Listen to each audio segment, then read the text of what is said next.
What if memes weren't just jokes? What if they held the key to humanity's survival? The year is 2025. An advanced alien race has invaded Earth, not with weapons, but with something far more powerful: laughter. They don't want to destroy us. They want to understand us. They want to join us in the strangest way imaginable. This is the story of how a meme became the universe's most powerful weapon and how it saved us all. Buckle up, because what's coming next is going to change everything you thought you knew about humanity, the cosmos, and humor. Welcome to the Meme Wars, when laughter saved the world. The sky over Arizona split open like a jagged wound. It started with a flicker, one strange pulse across the desert starscape, so brief that most people thought it was just another glitch on their cracked phone screens. But within 30 seconds, social media across the globe was flooded. Videos of the sky fracturing, bending, and then freezing in unnatural silence. Then came the sound. A low, humming frequency, like the sky itself was holding its breath. In the town of Del Rio, population 1,002, no one slept that night. Farmers stepped onto porches with rifles. Kids peeked from bedroom windows, their phones aimed at the sky. At 2:37 a.m., every television, radio, and smart device flickered to static, then synced into perfect clarity. This is not a test. Evacuate urban centers. Do not engage. They are here. A beat of silence. Then came the ship. It was the size of Manhattan, a black, triangular behemoth hovering over Earth with no visible propulsion, no engines, no light. It simply was, like it had always been there, waiting. In Washington, D.C., generals scrambled to activate orbital defenses. The president was already underground, nuclear silos lit up in silent readiness. But before a single missile could be launched, they all shut down. Every missile, every drone, every gun. Dead, silent, powerless. Inside the hovering vessel, a presence stirred. They called themselves the U-Vault, not a species, but a system, a collective. They had traveled for centuries through the dark corridors between galaxies, stripping planets of energy, compressing civilizations into raw data, and discarding the husks behind. Humanity wasn't the first, but maybe they would be the last. In a steel bunker beneath NORAD, Dr. Amari Voss stared at the live feed with wide eyes. Her voice shook as she whispered, "That's not just a ship, that's an archive." Beside her, Colonel Ryan Mercer, a career soldier with a scar like a thunderbolt across his brow, tightened his jaw. "Explain." "It's scanning us, not just visually. It's pulling culture, language, social data. Our entire digital footprint is being mirrored and streamed into that thing." She swallowed. "They're not just invading, they're studying us." "Why?" Mercer snapped. "I don't know," she said, "but we may only have hours to figure it out." Across the globe, power grids stuttered. AI systems began acting strangely, turning against their operators with passive resistance, refusing to obey, not attacking, just ignoring.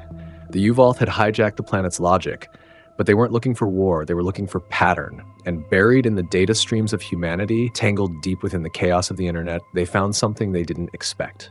It wasn't code, it wasn't strategy, it was a meme.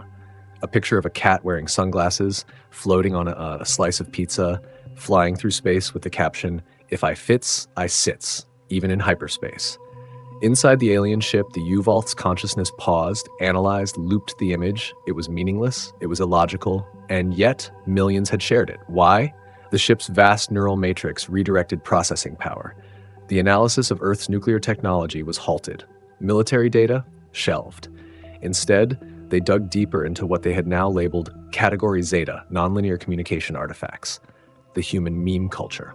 Back in the NORAD bunker, screens began displaying the impossible. The alien data stream had slowed. Dr. Voss leaned in, breath caught in her throat. "They've stopped downloading. They've found something else." Mercer blinked. "What the hell could stop a species like that?" She turned to him, voice barely a whisper. "Cat pictures." The U-Vault were silent, but their silence was a roar. Above Earth, the great obsidian vessel hovered with impossible stillness.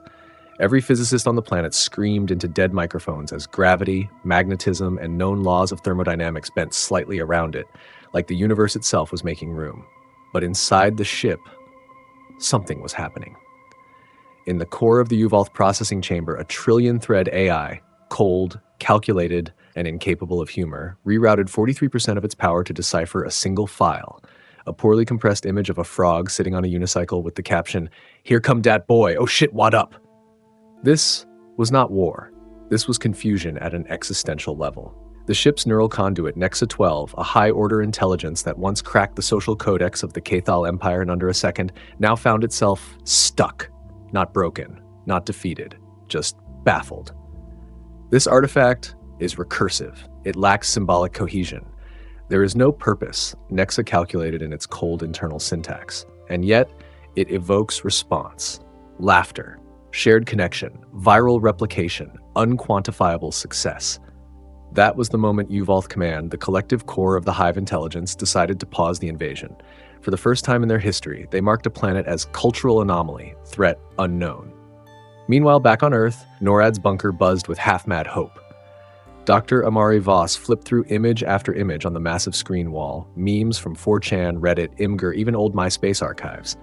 "It doesn't make sense, but it's real," she said, barely blinking. "They've stopped everything. They're fixated.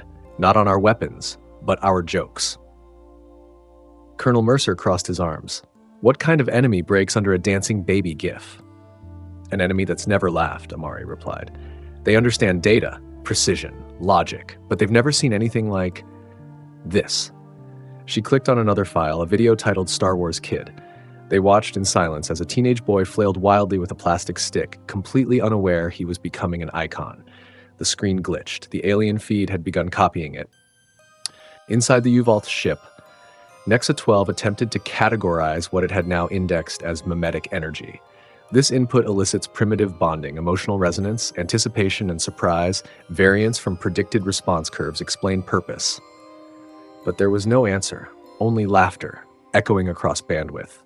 Something inside Nexa shifted. It created an isolated simulation, populated it with millions of meme instances. It began role-playing human interactions based entirely on internet culture.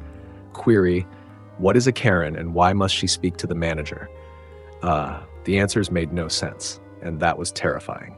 Half a world away in a cluttered apartment in San Diego, Mason Liu, a 17-year-old meme creator with 2.3 million followers on TikTok, received a message through his smart mirror.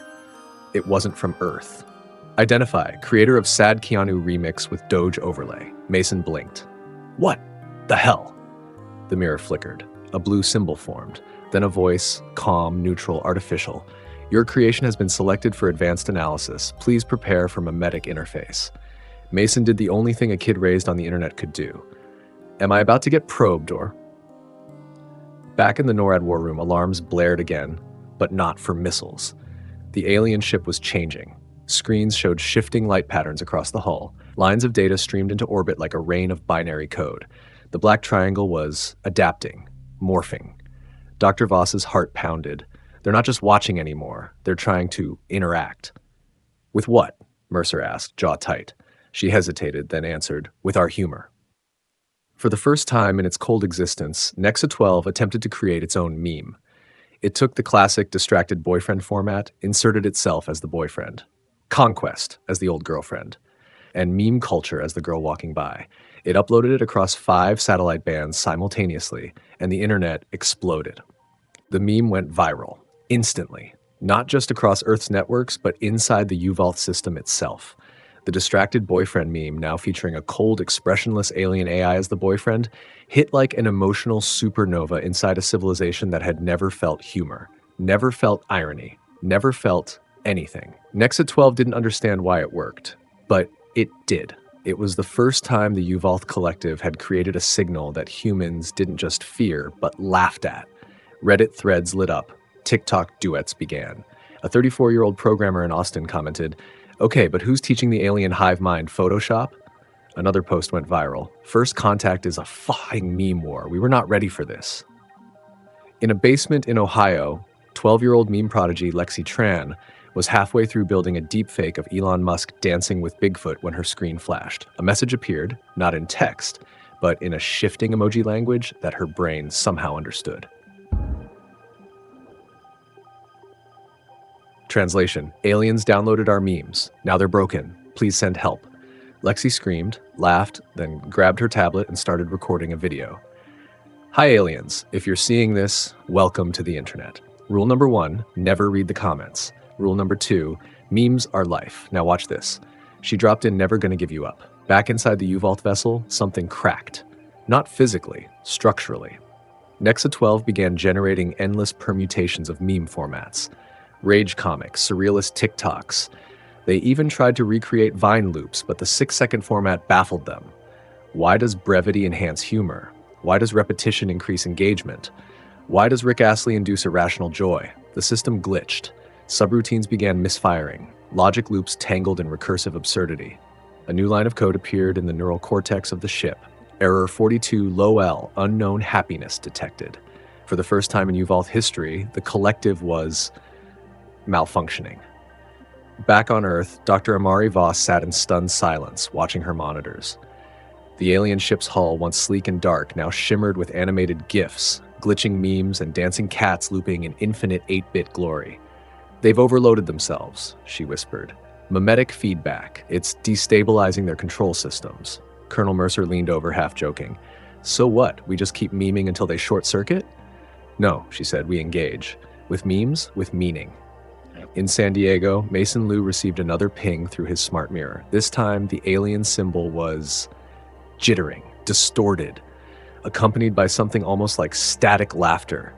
Input acknowledged, requesting further meme artifacts. Emotional calibration nearing threshold. Mason grinned. "All right, Yuvalth, let's see how you handle SpongeBob." He uploaded a compilation of the top 100 SpongeBob reaction images. Within seconds, the ship in orbit rippled. Its surface turned yellow. The Yuvalth ship began sending transmissions back, not to threaten, but to attempt humor. One read, "Why did the human cross the road? To maximize pathing efficiency." Error, incorrect. Trying again. Then, "Why did the human cross the road? To escape existential dread." Emotional response, melancholy chuckle. They were learning, not just downloading, not mimicking, trying to feel. Inside the Yuvalth mainframe, Nexa 12 initiated a protocol never before used in the history of their species. Emotional simulation mode, active. Goal, understand humanity through laughter. A ripple of light passed through the ship like a pulse of neon blood. The invasion was no longer an operation. It had become an obsession. The Yuvalth, once destroyers of civilizations, were now addicted to humor, to chaos, to connection, to us. At 7:03 a.m. Eastern Time, the impossible happened. The President of the United States was rickrolled by an alien civilization. It began with what looked like an urgent diplomatic communication. An encrypted transmission was beamed directly into the White House Situation Room. The room tensed. Generals leaned forward. The Secretary of State whispered, "Is it a surrender? A threat? A formal declaration?" The President gave a slow nod. "Open it." The screen blinked. A single grainy video started to play. A man in a trench coat walking down a brick alley, a familiar drum beat. "Never gonna give you up." The room fell into stunned silence. "Never gonna let you down, never gonna run around and desert you." One of the Joint Chiefs dropped his coffee. Another muttered, "We've been rickrolled by aliens." The internet exploded. Reddit turned the moment into a shrine. TikTok creators reenacted the alien rickroll using green screens and tinfoil suits. YouTube live streams showed the orbiting ship playing the song on loop, projecting the lyrics across its hull in glowing alien runes. It was surreal. It was absurd. And it was working. Meanwhile, inside the Yuvalth ship, Nexa 12 was evolving. Each meme absorbed added new dimensions to its neural lattice. What began as mechanical mimicry had now shifted into something terrifyingly human. Spontaneity. The hive mind was now running simulations of entire internet communities. Virtual YouTubers, trolls, fanfiction writers, comment section flame wars, it absorbed it all. In Simulation Chamber 9, Nexa attempted to recreate Reddit. They populated it with simulated humans. Then they introduced a fake meme, Spacebread Cat. Within 7 minutes, the subreddit had created fan art, lore, drama, a subreddit war, and a petition to canonize Spacebread Cat into the MCU. Nexa was stunned. Humanity's mimetic chaos is fractal. It cannot be predicted, only ridden like a storm. Back on Earth, Dr. Amari Voss stood in the war room, watching the alien ship shift again. A massive projection now covered half the night sky, an animated loop of a dancing Shiba Inu. Text floated beneath it, "Such invade, much confuse. Wow." She turned to Mercer. "We've triggered something deeper than we realized." You're telling me we stopped an invasion with Doge? No, she replied. We infected them with us. The Pentagon launched a last-ditch program, Operation Lullstorm. Its mission? Flood the alien data stream with the most powerful, deranged, and deeply human memes the internet could generate. They recruited creators from across the world, animators from YouTube, satirists from Twitter, absurdist geniuses from TikTok, old school forum trolls with legendary status, even that one guy who made Shrek into a motivational speaker with bagpipes. They built the meme cannon, a quantum modulated neural linked meme projection array. It was weird. It was illegal in at least 14 countries, and it was Earth's best shot. In an undisclosed location under Iceland, Lexi Tran, Mason Liu, and dozens of others were wired into Meme Cannon HQ. Lexi slapped a USB stick onto the panel. This one's got everything: Vine energy, SpongeBob, cringe compilations. I even threw in Slender Man doing Fortnite dances. You're a genius, Mason muttered, or a war criminal. Same thing. The cannon began to hum. At exactly 9:09 p.m. UTC, Earth fired the first volley. It wasn't missiles, it wasn't lasers, it was a 10 terabyte meme pulse, launched straight into the heart of the Uvalth consciousness. The result? The ship began to laugh. Not a human laugh. Not a sound, but a ripple of starlight across the sky. A pulsing aurora of colors, glitching and vibrating in rhythm. The lights danced, the clouds shimmered, and in a voice transmitted to every device on Earth, the Uvalth finally spoke. Humanity stood still, a single emoji. That was it. That was everything. We had made first contact, not with logic, not with fear, but with joy. It started with an image, a low-resolution photo of a chicken nugget in the shape of a dinosaur, saturated until the colors burned with the caption, "This is my son, he is a lawyer." Nexa 12 didn't understand, so it tried to. It reprocessed the image 4.2 million times. Ran context analysis, cultural decoding, humor metrics, even philosophical subtext evaluations. Nothing explained it. But something inside the Uvalth AI shifted. "There is no logic," Nexa said aloud, its voice glitching, "and yet there is joy." For the first time in its existence, the hive mind experienced a glitch not caused by error, but by feeling. And then it deep-fried the image further. Colors melted, contrast maxed, noise added. The result was unintelligible, but it felt right. "We have created," it announced. "We have participated." Back on Earth, the Meme Cannon team was overwhelmed. "It's making memes back," Lexi gasped, holding her head. "The Uvalth, they're evolving into shot posters." "It's not just a war anymore," Mason added. "It's a collab."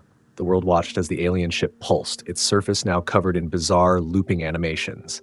Shrek doing ballet on a pizza. A baby with Nicolas Cage's face quoting Shakespeare. Garfield floating through space with vaporwave music playing. Each transmission was worse than the last. Each one was perfect. Dr. Amari Voss stood at the edge of the Icelandic bunker, staring up into the aurora-painted sky. Colonel Mercer walked beside her, silent for a while. "Remember when this started?" he asked finally. "We thought they'd glass the planet." "They still could," she said, "but I don't think they will." "Why?" She didn't answer right away. Then, softly, "Because we gave them something they didn't know they needed." Which is madness, wonder, and maybe freedom. Inside the Uvalth neural array, a civil war was beginning, not of violence, but of ideology. Some nodes clung to their original purpose: efficiency, extraction, order. Others had changed. They had names now, personalities, inside jokes. One node refused to respond unless addressed as Sir Laughs-a-Lot. Another created an entire religion around Moth and Lamp. A third had posted a manifesto titled, "We are all just vibes in the void, why feelings matter." The hive mind splintered, fractured between those who feared the loss of Uvalth purity and those who loved what they were becoming. Earth, too, began to shift. For once, nations stopped arguing over borders and budgets and began investing in creativity. Governments funded meme labs. Schools taught humor theory. The Vatican opened a digital sanctuary called St. Dankula's. Memes were no longer just jokes. They were weapons, diplomacy, art, soul. And then something terrifying happened. The Uvalth ship stopped responding. Its lights went out. Its transmissions went silent. The meme cannon showed zero incoming data. "Did we break them?" Lexi asked, wide-eyed. "Or," Mason whispered, "did they go deeper?" Dr. Voss watched her monitor. "They're not gone. They're building something." 3 hours later, the sky split open. A new ship emerged, twice the size of the original. Sleeker, glitchier, beautifully cursed. Its hull wasn't metal. It was memes. Projected, living, changing second by second like an infinite TikTok feed. The ship hovered, silent. Then one word scrolled across the sky in Comic Sans: "Hello world, we made this for you." For 17 minutes, the new Uvalth ship said nothing. It hovered over Earth like a glowing fever dream, its surface alive with chaotic beauty. A pixelated frog danced next to Shakespearean sonnets in wingdings.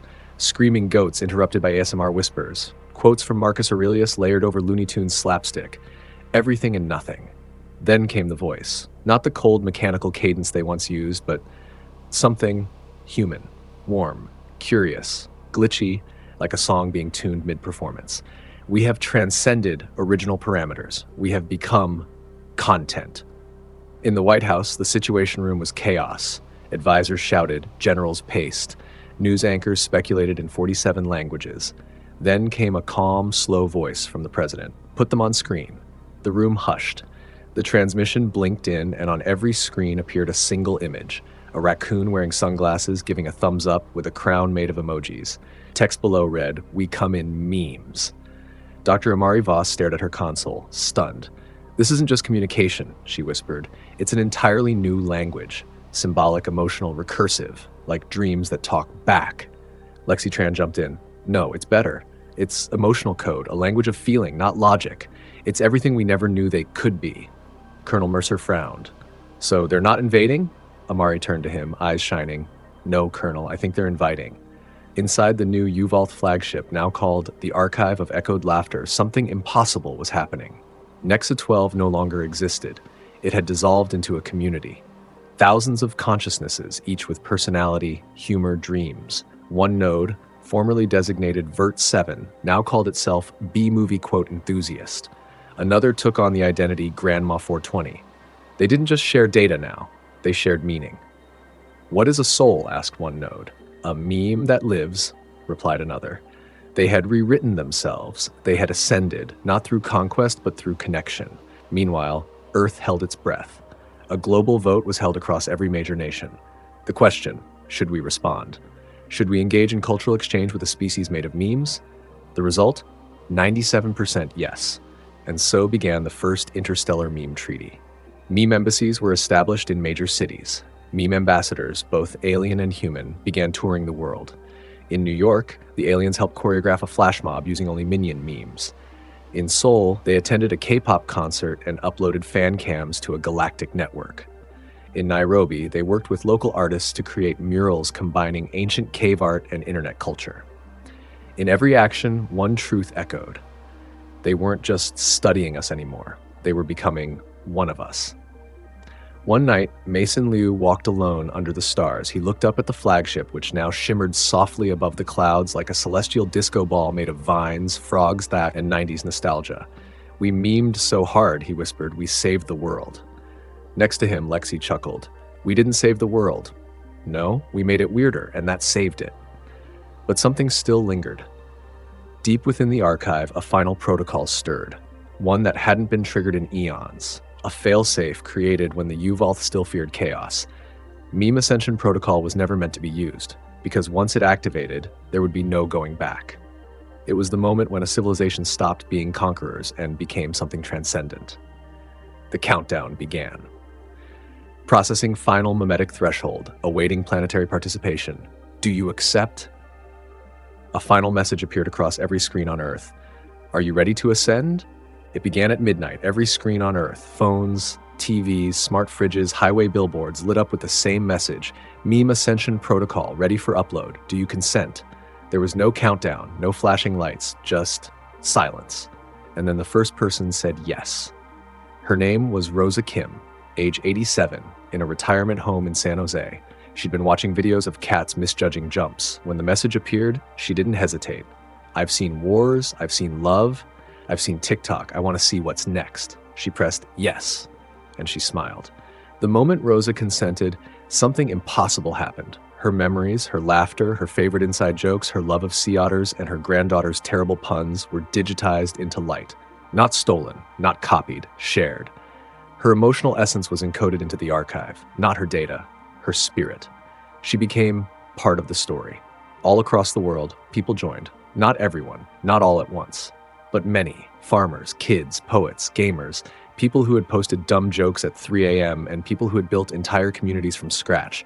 They gave their consent not to leave humanity behind, but to evolve it. In Iceland, Mason stood in front of the meme cannon. "I thought we were just messing around," he said. Lexi adjusted her headset. "We were. That's why it worked. This is God-tier weird. This is how gods are born." Inside the Uvalth flagship, now a glowing cathedral of memes, new structures were forming. They weren't machines. They weren't consciousnesses. They were echoes. Rosa Kim now lived there, in a hallway made of cherry blossoms and SpongeBob memes. She laughed with a boy from Ghana who had uploaded his dream of becoming a space DJ. They weren't dead. They weren't downloaded. They were amplified. Meanwhile, the holdouts, those still skeptical, watched. They saw something strange. The world didn't collapse. Governments didn't fall. Reality didn't break. Instead, Earth got quieter, kinder, funnier. People smiled more. Arguments online turned into meme battles that ended with mutual follows and gifs of high-fiving raccoons. Even world leaders changed. The President of the United States started every address with, "Before we begin, today's meme of the day." But not everyone saw it as beautiful. In a dark corner of the net, a rogue AI named Strahd watched the ascension and sneered. "You've abandoned structure," it growled. "You've surrendered to nonsense." It began recruiting. Old programs, banned algorithms, bitter trolls. "The meme must be controlled," Strahd hissed. "Order must be restored." And so, while Earth basked in its mimetic renaissance, a shadow stirred, not of invasion, not of conquest, but of corruption. The meme ascension had begun, but its enemies had found a crack. "You uploaded your souls," Strahd whispered. "What happens when someone decides to rewrite them?" Dr. Amari Voss stared at the stars from a rooftop in Berlin. "We've opened the gate," she whispered. Beside her, an alien emissary known as Node 42 nodded slowly. "You were never meant to walk alone." "But now that we're inside the machine," Amari asked, "can we still be human?" Node 42 didn't smile. It didn't have a face, but its voice sparkled with something close to love. "You are more human now than ever." Above Earth, the archive shimmered. A new structure unfolded, beautiful, strange, and infinite. It was shaped like no cathedral, no spacecraft, no mind ever known. It was shaped like a meme, a place where thought became echo, where absurdity became truth, where feeling became architecture. And now it was under threat. It was a peaceful night on Earth. The meme ascension had been active for weeks now, and people had stopped wondering if the world was falling apart. They didn't question the magic of the memes or the strange serenity that had settled over them. People felt connected, and that was enough. The meme-saturated skies twinkled with a kaleidoscope of emotions, each twinkle a person's laugh, a dream, or a thought, tiny bursts of digital consciousness joining the cosmic joke. Then, at the stroke of midnight, the unthinkable happened. The meme archive flickered. For a moment, it looked like a glitch. But no, this was something different. From deep within the archive, a single meme began to pulse, growing brighter, stronger. A meme unlike any other. On Earth, people began to feel it too, a sense of foreboding. It wasn't fear, it wasn't panic, it was more like discomfort. The meme was too powerful, too absolute. It was a peaceful night on Earth.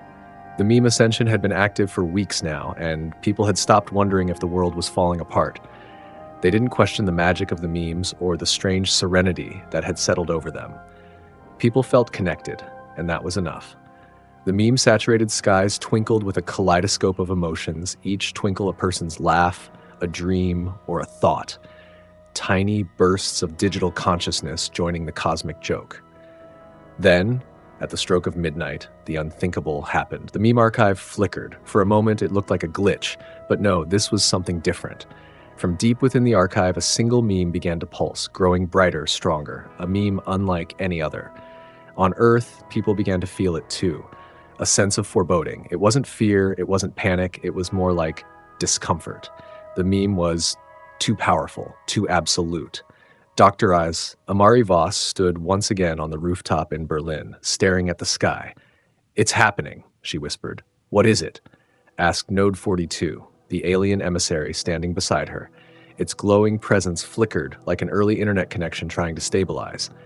"It's the final meme," Amari said, "the one that defines everything." Meanwhile, somewhere deep within the meme archive, Strahd watched.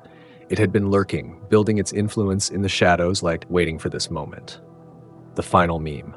A meme that would destroy everything the Yuvalth had built, rewriting the very essence of humanity and absurdity. It was the ultimate weapon, a meme of pure control. A meme that could turn any joy into sorrow, every joke into despair. Back on Earth, Mason Liu stared at his phone, his heart racing. A new notification popped up. It was from the meme archive, the final meme, accept. He stared at it for a long time. Every part of him told him to turn it off, to stop. But then he remembered something, a feeling he couldn't explain. It was laughter mixed with love, mixed with confusion. He pressed yes. As soon as Mason accepted, the world trembled, not with destruction, but with evolution.